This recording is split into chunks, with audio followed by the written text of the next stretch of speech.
Ian, the league campaign starts on Saturday with a trip to Airdrie. How are you feeling?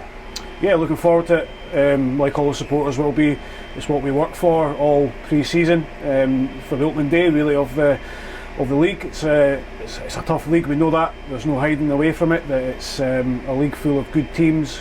Teams have added really good players over the summer window so far, so we expect every game to be very difficult.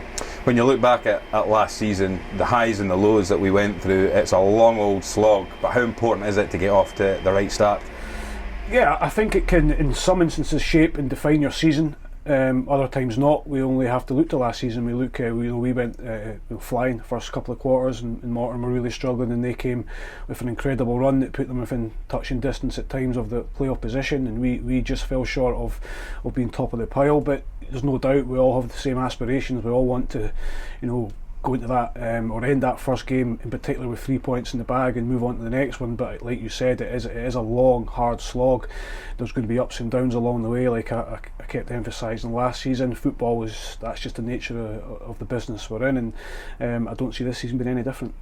We'll be expecting a decent sized Raith Rovers support travelling through to Airdrie. There's not that many big trips for supporters to have to go through in this campaign, but how important is it from the start that everybody gets behind you guys and starts showing the boys the support that we know we can have? Yeah, I was kind of thinking that the last sort of few days and the last week, to be honest, just the impact on supporters in general, and then obviously come back to Raith Rovers as our club, and it's really important. It's really, really important. I was kind of looking back to my own playing career, or thinking about and going to Tynecastle, Parkhead, Ibrox in particular, and if they weren't doing particularly well, the buzz and lift that gave us going into that dressing room, hearing their supporters ring round the boos, the stadium, gave us so much belief, probably more than we actually realised at the time, and that was always the first question, or the first thing the manager would say: let's keep the crowd quiet for half an hour, or they'll soon turn on them.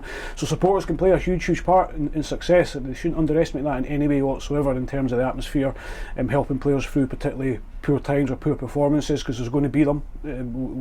I can guarantee that there's going to be players in games that don't play particularly well or make mistakes. It's how you recover, and we help them as best as we can as well. But I think we saw a tremendous vocal support last season, particularly away from home. It really helped us dig in really tough venues like Ayr United, great noise at Hampden, which is difficult when it's not at its capacity, and up at Tannadice. I don't think any of us will forget how many we took and how much we enjoyed it.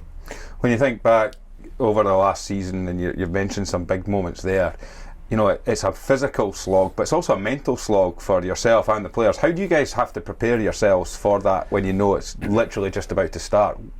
Yeah, I think you kind of prepare it through pre-season. That's part and parcel of being able to handle it. It is a really hard league. It's obviously 10 teams in the league, so you're playing each other 4 times, which again is unusual in terms of European leagues. For me, it's the hardest league in probably in Europe, because it's probably the smallest and it's probably the most competitive. It's one up and possibly another up through the playoffs, which makes it really, really hard. With the league being so small, you're either always looking just a wee bit up or straight over your shoulder, because you can find yourself in a poor run of form in a matter of weeks in the wrong position, and it's hard to get out once you get stuck in a rut. I think we all have, we look down the fixture list, and all of us as managers and players will look down that list, particularly this season in my opinion, and see how difficult it is. People will always argue that without a Dundee United, a Hibs, Hearts or Rangers, whoever it is in that, whoever it is that's been down here, they'll argue that it's less competitive. For me, it is super competitive. This is going to be the hardest league for a long time. And how important is it then, having that intensity there all the time? Does it help where it's just on to the next game, on to the next game, on to the next game, without having to think too much about what's in front of you? Yeah, I think what probably helps us a little bit in terms of our league is we don't have too many midweek games. I know we always moan about, when it comes to international weekends, that we're not getting a wee break or we're not getting a rest and all this stuff, but actually in terms of our planning and scheduling, it's actually not a bad thing. Saturday to Saturday, it gives you time to rest your players, which is really, really important. It gives you time to really look at games previously that you've played, and also ones coming up, and it gives people a bit of time, especially after disappointments, to gather their thoughts, which is different from the Championship in England. It's just rattling games off Saturday, Tuesday. When now that the League Cup group stages is finished, there's a chance where we've been able to see other teams playing a lot more. You know, we talked about the start of the League Cup, that it's very difficult to pick up data and information on other teams. Now that we've started to see some of the opposition that would be coming up, particularly Airdrie, Partick Thistle and things, does that help now being able to look at these things and prepare yourselves? Yeah, it does. Obviously we have scouts at all the games anyway.